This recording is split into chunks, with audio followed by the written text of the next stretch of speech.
हम गरीब परिवार हैं, हम भैंस चराते हैं, हम हमारा कोई सुनवाई नहीं है। वो अपनी ऐसे ऐसे घटना हमारे गांव में कितने लोगों के साथ कर चुका है। हम योगी जी से हमारी पत्नी लेके गई, उनसे गुहार लगाई और फिर उसके बाद फिर वहाँ नहीं कुछ हुआ है। अभी नहीं गिरफ्तार हुए, लोग घर छोड़ के भाग रहे हैं, इधर उधर जा रहे हैं। इसके बाद फिर हम आपके पास आए हैं सर। गोरखपुर से एक बेहद ही गंभीर और चिंताजनक मामला सामने आया है, जहां एक महिला ने अपने पति के साथ बेटे पर हुए जानलेवा हमला करने के बाद न्याय की गुहार लगाई है। पीड़िता का आरोप है कि पुलिस कार्रवाई में देरी के कारण अब उसका पूरा परिवार डर और असुरक्षा के साए में जीने को मजबूर है। प्राप्त जानकारी के अनुसार यह घटना दिनांक 25 जनवरी 2026 की है। पीड़िता सुशीला साहनी का कहना है कि उनके पति और बेटे अजय को उनके ही गांव के कुछ लोगों ने जान से मारने की नियत से बुरी तरह पीटा। आरोप है कि हमलावरों में देव प्रकाश शुक्ला, गणनायक शुक्ला, धर्मदेव यादव, मिठाई लाल यादव और सोनू शामिल हैं। हमले के दौरान पीड़िता के बेटे अजय को गंभीर और प्राणघातक चोटें आई हैं। हालत नाजुक होने के कारण परिवार को गहरे सदमे का सामना करना पड़ा। इस घटना के बाद पीड़िता ने थाना बड़हलगंज जिला गोरखपुर में गैर जमानती धाराओं में मुकदमा दर्ज कराया। हालांकि पीड़िता का आरोप है कि घटना के कई दिन बीत जाने के बावजूद पुलिस अब तक किसी भी आरोपी को गिरफ्तार नहीं कर सकी। सुशीला साहनी का कहना है कि पुलिस आरोपियों से मेल मिलाप कर मुकदमे को कमजोर करने का प्रयास कर रही है और आर्थिक लेन देन के जरिए मामले को समाप्त करने की कोशिश की जा रही है। पीड़िता के अनुसार आरोपियों की गिरफ्तारी न होने से उनके हौसले बुलंद हैं। आरोप है कि अब आरोपी खुलेआम परिवार को जान से मारने की धमकियां दे रहे हैं, जिससे पूरा परिवार भय के माहौल में जी रहा। घर से बाहर निकलना तक मुश्किल हो गया है। सुशीला साहनी का यह भी कहना है कि उन्होंने इस पूरे मामले को लेकर पुलिस के उच्च अधिकारियों और माननीय मुख्यमंत्री को भी लिखित प्रार्थना पत्र दिया। बावजूद इसके अब तक किसी प्रकार की ठोस कार्रवाई नहीं की गई। पीड़िता की मांग है कि आरोपियों की जल्द से जल्द गिरफ्तारी की जाए ताकि उनके और उनके परिवार की जान माल की सुरक्षा सुनिश्चित हो सके। उनका कहना है कि यदि समय रहते कार्रवाई नहीं हुई तो किसी भी अनहोनी से इनकार नहीं किया जा सकता। मेरा नाम दीनानाथ है। हम ग्राम रजौली से आए हैं, थाना बड़हलगंज। क्या समस्या है? क्या समस्या? हमारी समस्या यही है, मेरा लड़का विदेश जाने वाला था। मैं अपने घर से अपने बेटा को लेकर सोनार की दुकान पे गया अपना माला रखने के लिए।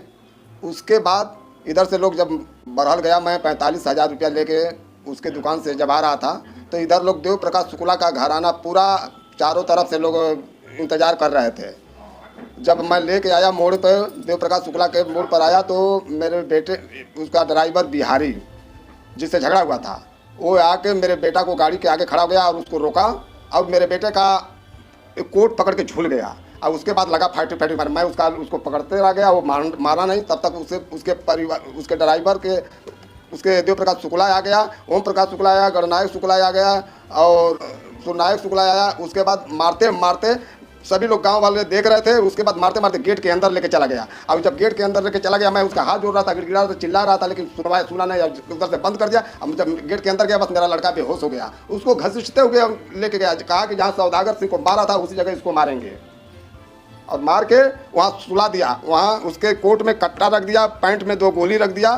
फिर हम इंस्पेक्टर साहब को फ़ोन लगवाए, गांव के हमारे कुछ लोग थे, उनको इंस्पेक्टर साहब आए मौके पर। जब इंस्पेक्टर साहब देखे तो उसको बोले कि साले तुम्हारे घर में ये डकैती करता था, इतना बेरामी से लेटा है, उस मुंह में ब्लड आ गया है और उसको फंसा रहे हो। हाँ, इंस्पेक्टर साहब ले जाकर वहाँ मौलैया वलैया कराए। उसके बाद हमारा रपट लिखाया। हाँ, अच्छा, मारने वाले में कौन कौन लोग थे? मारने वाले में ओम प्रकाश का ड्राइवर सोनू बिहारी, और उसके बाद देव प्रकाश, ओम प्रकाश, गणनायक शुक्ला, सुनायक शुक्ला, उसके बाद धर्मदेव, मिठाई। इतने लोग मारे आप? इतने बहुत बेरामी से पानी पिला पिला कर मारे हैं। ये इसलिए मारे हैं कि आगे इलेक्शन है, इस गरीब को मारेंगे तो दोबारा कोई कदम नहीं उठाएगा। अच्छा, तो चुनाव ना लड़ने वाला था क्या? नहीं, चुनाव हम लोग चुनाव नहीं लड़ने वाले हैं। जैसे मतलब ऐसे बेरामी से मारेंगे तो हम ही लोगों को वोट देंगे लोग और लोग डराएंगे। अच्छा, तो उस समय आप भी मौजूद थे जब? हम अपने साथ थे। हम आपको जो रसीद लेकर आए वो रसीद भी दिखा रहे हैं। नहीं, तो आपको उसमें नहीं कोई कुछ किया? नहीं, हम हाथ जोड़ रहे थे, गोड़ धर रहे थे, पैर रहे थे, पकड़ रहे थे, लेकिन हमको नहीं मारे, क्योंकि वो हमारा झगड़ा ड्राइवर के साथ मेरे बेटे से था ना। पहले वो मारा तो फिर ये मारा। उसको सोचे कि अपना मानहानि हुई कि हमको वो साहनी परिवार आके मार दिया। फिर उसके बाद वो घर पे आया, समझौता किया, अपने घर पे बुलाया। हम लोग दोनों प्राणी गए थे समझौता में। फिर उसके बाद प्लानिंग बनाया, तब हम बरहल से गए थे। पुलिस अभी FIR लिख ली है? हाँ। अब क्या चाहते हैं आप? अब हम उनको गिरफ्तारी चाहते हैं। अच्छा, हाँ, गिरफ्तारी नहीं हो रही है? गिरफ्तारी नहीं हो रही है सर। हाँ, हम गरीब परिवार हैं, हम भैंस चराते हैं, हमारा कोई सुनवाई नहीं है। वो अपनी ऐसे ऐसे घटना हमारे गांव में कितने लोगों के साथ कर चुका है। गिरफ्तारी के लिए आप मांग करते हैं? हाँ, हाँ। इसको लेके किसी अधिकारी से मिले हैं कि गिरफ्तारी? हम योगी जी से हमारी पत्नी लेके गई, उनसे गुहार लगाई और फिर उसके बाद फिर वहाँ नहीं कुछ हुआ है। अभी नहीं गिरफ्तार हुए, लोग घर छोड़ के भाग रहे हैं, इधर उधर जा रहे हैं। इसके बाद फिर हम आपके पास आए हैं सर। अच्छा, अभी आप चाहते हैं गिरफ्तारी हो? हाँ, उनकी गिरफ्तारी हो। यह मामला न केवल कानून व्यवस्था पर सवाल खड़े करता है बल्कि पीड़ित परिवार की सुरक्षा को लेकर भी गंभीर चिंता पैदा करता है। अब देखने वाली बात यह होगी कि पुलिस प्रशासन इस मामले में कब तक प्रभावी कदम उठाता है और पीड़िता को न्याय कब तक मिलता है।